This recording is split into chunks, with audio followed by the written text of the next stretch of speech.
या सगळ्या संदर्भात अधिक अपडेट देतील भारती सहस्त्रबुद्धे आपल्या प्रतिनिधी सध्या आपल्यासोबत आहेत।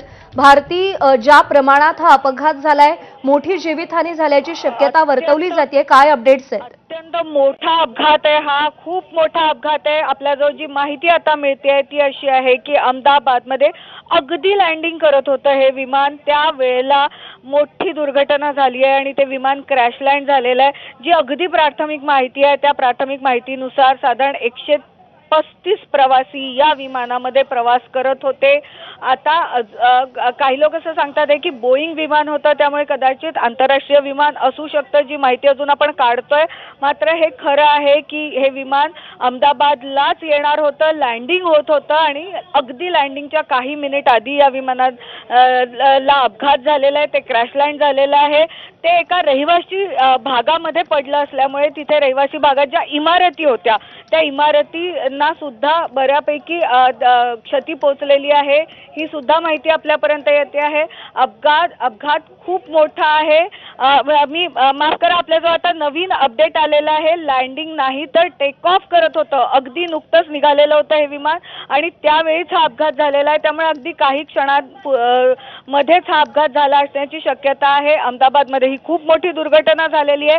प्राथमिक माहितीनुसार साधारण 133 लोक या विमानात प्रवास करत होते आणि हे विमान एअर इंडियाचं बोईंग विमान होतं। प्रज्ञा, भारती, जसं तू सांगतेस की टेक ऑफ करत असताना हा अपघात झालेला आहे, काही माहिती कळू शकली आहे की कशामुळे हा अपघात झालाय, कशामुळे विमान क्रॅश झालंय?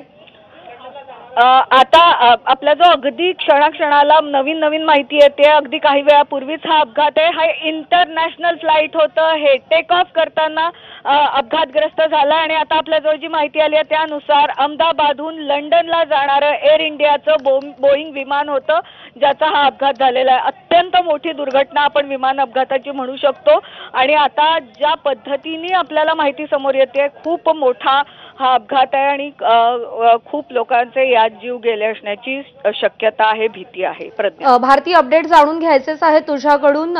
सध्या आपण अपडेट देऊया। जसं भारतीने आपल्याला सांगितलं की 133 प्रवासी या विमानातून प्रवास करत होते, जीवितहानी खूप मोठ्या प्रमाणावर झाली असणार आहे। टेक ऑफ हे विमान करत होतं, गुजरातहून ते लंडनला निघालेलं होतं, अहमदाबादवरून लंडनला निघालेलं होतं आणि उड्डाण करत असतानाच विमानाचा दुर्दैवी अपघात झालेला आहे।